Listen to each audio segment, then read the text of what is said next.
नमस्कार दोस्तों, इस संसार में हम सभी के जीवन में रिश्ते बहुत ही महत्वपूर्ण भूमिका निभाते हैं। रिश्ते हमें एक दूसरे से प्यार करना सिखाते हैं, त्याग करना सिखाते हैं, यही नहीं एक दूसरे के दुखों में शामिल होने के लिए भी प्रेरित करते हैं। इसीलिए हमें अपने रिश्तों की अहमियत समझकर उन्हें निभाते आना चाहिए। देखा जाए तो हमारे जीवन में दो प्रकार के रिश्ते होते हैं, एक खून से जुड़ा रिश्ता और दूसरा भावनाओं से बना रिश्ता। और ये दोनों प्रकार के रिश्ते मानवीय भावनाओं का प्रतीक भी होते हैं। और हाँ, कभी कभी भावनाओं से बने रिश्ते खून के रिश्तों से भी ज्यादा महत्वपूर्ण बन जाते हैं। तो आज हम आपको एक ऐसी ही दिल छू लेने वाली कहानी बताएंगे। इस कहानी का रिश्ता खून से नहीं बल्कि भावनाओं से बना है। एक गांव में एक डाक बाबू समय समय पर पत्र वितरित करने आया करता था। डाक बाबू की उम्र करीब 45 साल होगी। एक दिन एक घर के सामने खड़े होकर बोला, डाक बाबू। डाक बाबू की आवाज सुनकर उस घर में से एक लड़की का आवाज आया, रुको, मैं आ रही हूँ। 2 से 4 मिनट हो गए, लेकिन किसी ने दरवाजा नहीं खोला। डाक बाबू के हाथ में वह आखिरी पत्र नहीं था और भी बहुत सारे पत्रों को वितरित करना था, इसलिए जल्दी दरवाजा ना खोलने के कारण डाक बाबू को थोड़ा गुस्सा आ गया था और वह गुस्से में जोर से बोला, घर में कोई है कि नहीं, पत्र देना था। डाक बाबू का ऊंचा आवाज सुनकर लड़की घर में से ही बोली, चाचा, दरवाजे के नीचे से सरका दीजिए, मैं ले लूंगी।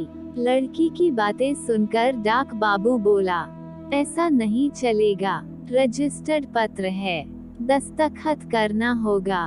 कुछ समय शांतता के बाद डाक बाबू को और ज्यादा गुस्सा आया। अभी ऊंचे आवाज में बोलने ही वाला था कि दरवाजा खुला और दरवाजे पर खड़ी लड़की को देखकर डाक बाबू के रोंगटे खड़े हो गए। दरवाजे पर दोनों ही पैरों से अपाहिज नौजवान लड़की खड़ी थी, करीब 24-25 साल की। उस लड़की को देखते ही डाक बाबू का गुस्सा ठंडा हो गया। बेचारी को लकड़ियों के सहारे आने के वजह से देर हुई थी। डाक बाबू ने बगैर कुछ कहे पत्र देकर दस्तखत लेकर चला गया। ऐसे ही समय समय पर उस लड़की के पत्र आया करते थे, लेकिन अब वह डाक बाबू बिना गुस्से में उस लड़की की राह देखते दरवाजे पर खड़ा रहता था। भले ही उस लड़की का कोई पत्र ना हो, लेकिन वह उसे मिले बगैर नहीं जाता था। ऐसे ही कुछ समय बीत गया। एक दिन वह डाकिया नंगे पैर पत्र देने आया। उस दिन डाक बाबू को नंगे पैर देखकर उस लड़की को बहुत बुरा लगा। उस लड़की को वह पत्र देकर चला गया, लेकिन जमीन पर उसके पैरों के निशान दिखाई दे रहे थे। लड़की एक कोरे कागज पर उन पैरों के निशानों को ले लिया और गांव में जूते चप्पल बेचने वाले एक दुकान में जाकर उस लड़की ने उन्हीं माप के एक खूबसूरत जोड़ा खरीद लिया। वो समय बड़े त्योहार का समय था और रीति रिवाज के तहत डाक बाबू को गांव वाले इनाम के तौर पर कुछ भेंट दिया करते थे। हर साल की तरह वह गांव वालों से भेंट लेने आया। भेंट लेते लेते वह उस लड़की के घर के नजदीक आ पहुंचा। वह मन में विचार कर रहा था कि इसके पास क्या मांगू। बेचारी पर पहले से ही अपाहिज के दुखों का पहाड़ है, लेकिन आया ही हूँ तो क्यों ना मिलकर जाओ। उसने उस लड़की को आवाज दिया और दरवाजा खोलने की राह देखता खड़ा रहा।